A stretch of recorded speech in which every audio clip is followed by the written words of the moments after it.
अस्सलामुअलैकुम and good evening my dear brother and sisters. मैं उम्मीद करता हूं कि आप सब लोग खैरियत से होंगे। अच्छा दोस्तों, स्टूडेंट ये पूछते हैं हमें B1 पास करने के लिए हमें हमारा जो सिलेबस है, जो हमारा जो कोर्स है वो क्या है, वो हमें पता होना चाहिए। बिल्कुल सही बात है, ठीक है, ओके। और मैं बताता हूँ बहुत ही मुख्तसर सा सिलेबस है और मुझे समझ नहीं आती कि यहाँ पे जो फोक्सोक शोले हैं जर्मनी में हैं, जो वहाँ पे फाओ हा एस फोक्स होक शूले जो है वो तकरीबन 8 महीने कम से कम 8 मोनाटन, ठीक है, 8 20 9 मोनाटन, ठीक है, ओके। वो लगा देते हैं टाइम B1 करवाने में हैं, या सम टाइम 1 ईयर, 1 साल भी लग जाता है, 1 साल भी लग जाता है, बल्कि 1 साल ही समझे। प्रूफिंग देनी होती है, ये वो रिजल्ट आते आते पूरा 1 साल ले जाते हैं। मेरी समझ से बाहर है, क्यों? आई डोंट नो रियली, क्योंकि जर्मन जुबान का B1 मैं आपको कहता हूँ, अगर आप अच्छे स्टूडेंट से मेरी मुराद है, अगर आप चीज़ों को जल्दी सीख लेते हैं, फास्ट ट्रैक में आप सीखने वाले हैं, तो बंदा चाहे ना, यकीन करें 2 से 3 महीने लगते हैं मैक्सिमम B1 बंदा कर लेता है। इसमें B1 में A1 भी शामिल होता है, A2 और B तीनों कोर्सेज बंदा कर सकता है विद, ठीक है। अब मैं आपको बताता हूँ इसका सिलेबस क्या है, सुनिए, मैं आपको बताता हूँ, ठीक है। एक सर्कल बनाता हूँ, उसमें आपको बताता हूँ, सुनिए। इसमें सबसे पहले आता है आपका नॉमिनेटिव, ठीक है जी, नॉमिनेटिव। उसके बाद आपका आता है अकोजाटिव, ठीक है। उसके बाद आपका आता है डाटिव, ठीक है जी। और उसके बाद आपका आता है गेनिटिव। क्या आता है? गेनिटिव। ये नहीं यार, ये 4 जर्मन केस है, 1 2 3 4, ये 4 जर्मन केसेस पूरे B1, ये बीच में B1 लिख रहे थे, ये B1 करने के लिए ये सर्कल है, आपने पूरा करना है। 4 जर्मन केसेस आपने पूरे करने, देन B1 इज रेडी। 10 वास, ठीक है, क्या समझाई? नॉमिनेटिव अकोजाटिव, ये 4 जर्मन केसेस अगर आप सीख लेते हैं तो मैं कहता हूँ बंदा यूं B1 कर सकता है, यूं बड़े आराम से, कोई मसला ही नहीं है, ठीक है। और इसके अंदर, ठीक है, मैं आपको बात बताऊं, जो मेन चीज़ है, बिलीव मी, ठीक है, उसको आप सीखने और देन एवरीथिंग इज फाइन। इन चारों केसेस में जो मेन चीज़ है, जुमले खुद ब खुद बनते जाते हैं, जुमले खुद, इसमें 2 ही चीज़ें, इन चारों केसेस में जो मेन चीज़ वो आपने सीखनी होती है। और पूरी जर्मन जुबान की मेन ग्रामर भी यही है, ठीक है। जो होते हैं पर्सोनल प्रोनोमन, सुनिएगा, मैं आपको सिलेबस बता रहा हूँ।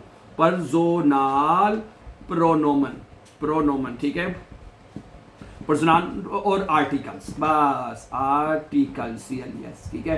ये 2 ही चीज़ें हैं, पर्सनल प्रोनोमन और आर्टिकल्स। 10 वास, ठीक है, ये यहाँ से ठीक है, जुबान नॉमिनेटिव से शुरू होते हैं, ये वाली, यही अकोजाटिव में, डाटिव में, और बाकी जुमले बनाना बहुत आसान है। प्रेजेंट में, परफेक्ट में आपके ज़हन में अगर ये बात आ रही है भाई जुमले कैसे बनेंगे, भाई खुद ब खुद बनते जाएंगे। समझा रही बात आपको? देखें, इसमें 9 पर जोन है, मेरी बात सुनिएगा। 9 पर जोन कौन से हैं ये देखिएगा, इश 9 पर जोन है, याद रखिएगा। 9 पर जोन 11 आर्टिकल, 9 पर जोन 11 आर्टिकल, 9 पर जोन 11 आर्टिकल, याद कर रहे। इश मने मैं, दू मने तुम, एर मने वो लड़का, जी मने वो लड़की, एस मने ये, वीर मने हम लोग, ईर मने तुम लोग, ठीक है। उसके बाद जी मने वो लोग और जी मने आप। ये 9 पर जोन है, ये 9 पर जोन आपको आने चाहिए, ये सबको आते हैं। इश दू जी तो सबको आते हैं, लेकिन 9 के 9 पर जोन आपको जुबानी याद होने चाहिए, सीधी बात है।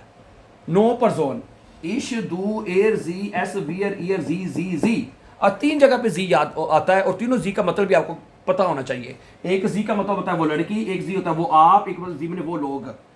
समझा रही मेरी बात आपको? अच्छा, एक बात आगे शुरू करने से पहले, आगे जाने से पहले बता दूं कि ये चारों मुकम्मल जर्मन कोर्स, ये जो मुकम्मल कोर्स है हमारे इसी यूट्यूब चैनल के ऊपर एक प्ले लिस्ट है, वो भी नोट करना है, 100 डेज के नाम से, 100 डेज के नाम से वो प्ले लिस्ट पड़ी हुई है। उसमें सबसे पहले हमने नॉमिनेटिव करवाया है, 20 दिन उसमें लगे तकरीबन, फिर अकोजाटिव में 20 दिन लगे हैं, फिर डाटिव में फिर 2 दिन, गेनिटिव में, तो तकरीबन 80+ डेज में ना, आप यकीन करें तो वो आप रोजाना के 2 लेसन वाच करें, 3 लेसन वाच करें, बड़े आराम से आप B1 उसको में पास कर सकते हैं, बड़े आराम से। यस प्लीज़, ठीक है, तो वो नोट कर लें, उसमें ये सारी चीज़ें स्टेप बाय स्टेप सिखा दी गई हैं, ठीक है। और उसके बाद आते हैं आपके आर्टिकल्स, 11 आर्टिकल हैं।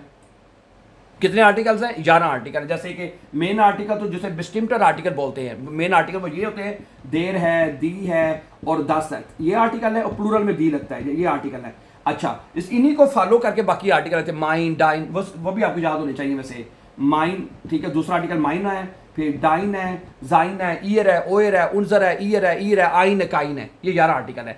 ये सारी चीज़ें मैं फिर बात बता रहा हूँ। हमारा जो एक प्रोग्राम हमने शुरू किया था 100 डेज के नाम से, उसमें मैंने ये कहा था कि मैं 100 दिनों में पूरा B1 करवाऊंगा, ठीक है। लेकिन with the grace of Allah 100 days से पहले 80+ डेज में वो पूरा करवा दिया हमने। उसमें सारा आपको पता है कि ये प्रजोन क्या होते हैं, आर्टिकल्स क्या होते हैं, एडजेक्टिव्स क्या होते हैं, हैं जी वगैरह। प्रोसेसिव आर्टिकल्स क्या होते हैं? Everything has been explained very easy and simple. मेरी बात समझ आ रही बात आपको? और मैं आपको बता रहा हूँ अगर वो चीज़ आप सीख रहे तो विद 2 से 3 मंथ्स में B1 कहीं नहीं गया आपका, बड़े आराम से बंदा कर सकता है। आगे फिर जिन्होंने बेस वाई करा, आगे बेस वाई भी कर सकते हैं, फर्दर चीज़ें कर सकते हैं बड़े आराम से। Really I really assure you my dear brother sisters, आप ये सारी चीज़ें सीख सकते हैं, ठीक है? कोई मुश्किल नहीं है, कोई मुश्किल नहीं है, ठीक है? चलें, ये सिलेबस है सिर्फ, ये इतना और कुछ नहीं है कि है कोई और चीज़। बाकी वो जुमले, वो क्या नाम है, present tense, perfect, future, modal, verb हैं, ये सारी इसी में आ जाती है चीज़ें। जो सारी चीज़ें इन 4 केसेस के अंदर ही हैं। ये चीज़ें समझ आ गई? जुमले तो बनाने आप बंदे को आ ही जाते हैं, वो साथ साथ ही, ठीक है? चलें, सही है। ये मैंने कुछ का सवाल आया था कि जी हमें बताएं हमारा B1 का सिलेबस क्या है, कोर्स क्या, हम कैसे करें, कहाँ से शुरुआत करें? भाई यहाँ से शुरुआत करें, नॉमिनेटिव से, फिर आपको जाटिव, फिर डाटिव, फिर गैनिटिव, 10 वास B1 खत्म। अगर आप हमारे चैनल पर नए हैं, ईजी और फास्ट जर्मन सीखना चाहते हो तो हमारे चैनल को सब्सक्राइब कीजिए ताकि आने वाले इंपॉर्टेंट लेसन आपको टाइमली मिलते रहें। बहुत सा ख्याल रखिए अपना, हमेशा खुश रहें, आबाद रहें। अल्लाह हमें नासिर। अस्सलाम वालेकुम।